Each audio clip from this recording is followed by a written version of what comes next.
Halo Bapak Ibu, setelah kemarin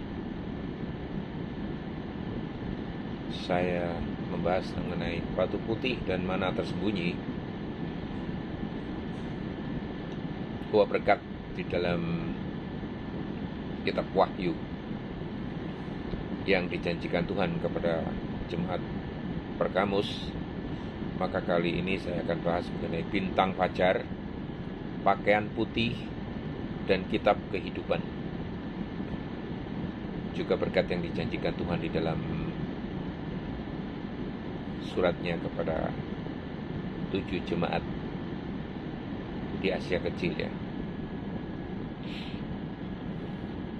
Apa itu bintang fajar, pakaian putih, dan kitab kehidupan? Apa yang dimaksud dengan bintang fajar yang dijanjikan oleh Tuhan untuk jemaat di Tiatira? Apa hubungannya dengan si bintang fajar Lucifer? Pertanyaan mengenai bintang fajar di dalam Wahyu 2 ayat 28 dan kaitannya dengan Lucifer adalah objek yang sangat penting dan sering menimbulkan kebingungan. Mari kita bahas secara mendalam dan sistematis agar jelas. Apa yang dimaksud dengan bintang fajar di dalam Wahyu 2 ayat 28? Ayatnya berbunyi demikian. Dan kepadanya akan kukaruniakan bintang timur atau bintang fajar. Ini adalah janji Kristus kepada jemaat Tiatira, yaitu kepada orang-orang yang menang dan setia di tengah ajaran palsu dan moralitas yang rusak. Arti bintang fajar di sini, berdasarkan konteks kitab Wahyu dan ayat-ayat lain, bintang fajar adalah simbol dari Kristus sendiri. Lihat di Wahyu 22 ayat 16. Aku Yesus, akulah bintang timur yang terang, morning star atau bintang fajar. Bapak Ibu. Jadi Kristus berjanji akan mengaruniakan dirinya sendiri kepada orang yang menang, kehadiran, kemuliaan, dan kedekatan pribadi dengannya. Lalu apa hubungannya dengan Lucifer sebagai bintang fajar juga? Istilah bintang fajar memang juga muncul di dalam Yesaya 14 ayat 12 ya. Tergantung versi terjemahannya. Terutama di versi KJV itu dikatakan dan disebutkan dengan jelas Lucifer ya. Yang bunyinya begini, wah, engkau sudah jatuh dari langit, bintang fajar, putra fajar. Latin Lucifer, Ibrani Helel bin Sakar. Penjelasannya adalah sebagai berikut, Bapak Ibu.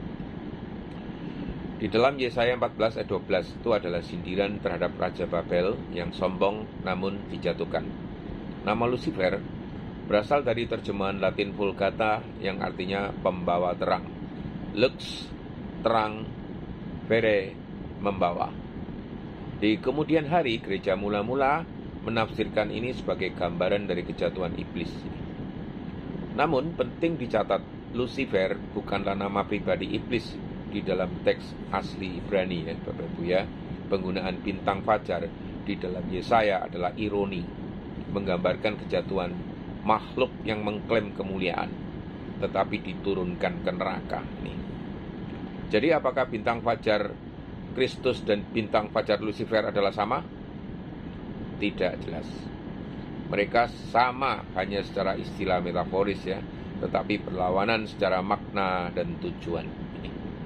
Lalu apa bedanya Lucifer di dalam Yesaya 14 ayat 12 dan Kristus di Wahyu 2:28 dan Wahyu 22:16?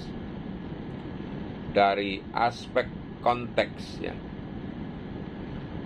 Yesaya 14 ayat 12 itu bermakna kejatuhan dan penghakiman, sedangkan Wahyu 2:28 itu bermakna janji dan kemenangan. Dari aspek makna, Yesaya 14 ayat 12 itu bermakna sindiran terhadap kesombongan yang jatuh, sedangkan di Wahyu 2:28 bermakna hadiah bagi yang setia. Dari aspek tujuan, Yesaya 14 ayat 12 itu bermakna memberi peringatan, sedangkan di Wahyu 2:28 bermakna memberi harapan dan penghiburan. Dari aspek arah gerakan, Yesaya 14 ayat 12 itu bermakna jatuh dari langit, sedangkan di Wahyu 2:28 bermakna terbit membawa terang. Jadi kesimpulannya, bintang fajar di Wahyu 2:28 adalah janji Kristus bagi orang percaya yang menang, lambang kehadiran dan kemuliaannya. Istilah bintang fajar di dalam Yesaya 14 ayat 12 adalah ironi terhadap kejatuhan penguasa angkuh yang kemudian dipahami secara teologis sebagai iblis. Keduanya menggunakan simbol terang, tapi maknanya berlawanan secara total, Bapak Ibu.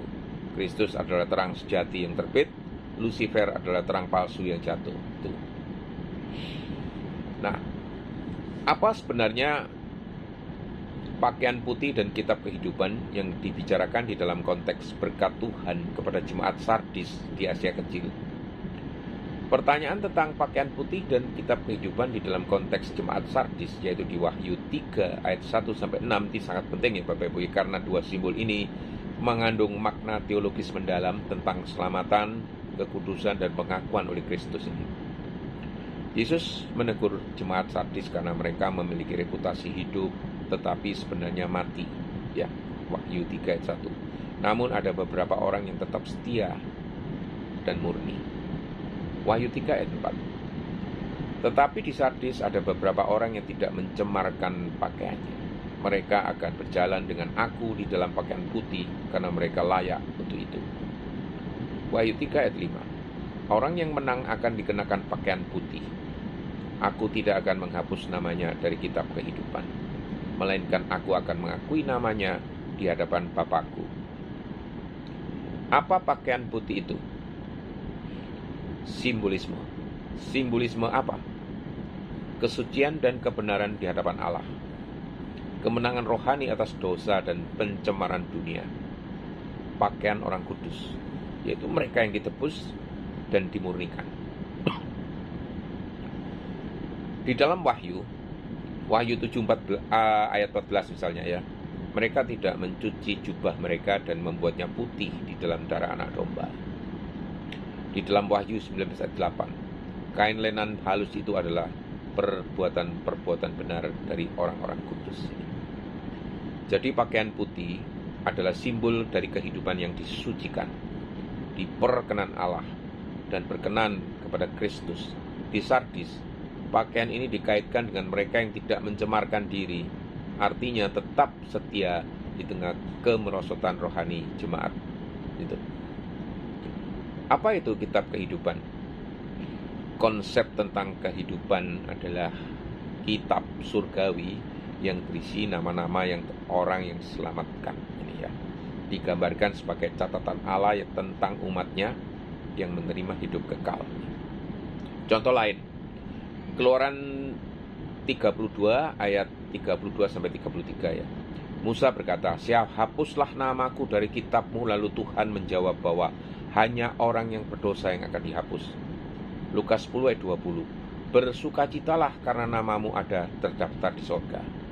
Wahyu 20 ayat 15. Setiap orang yang tidak ditemukan namanya tertulis di dalam kitab kehidupan, ia ditempatkan atau dilemparkan ke dalam lautan api.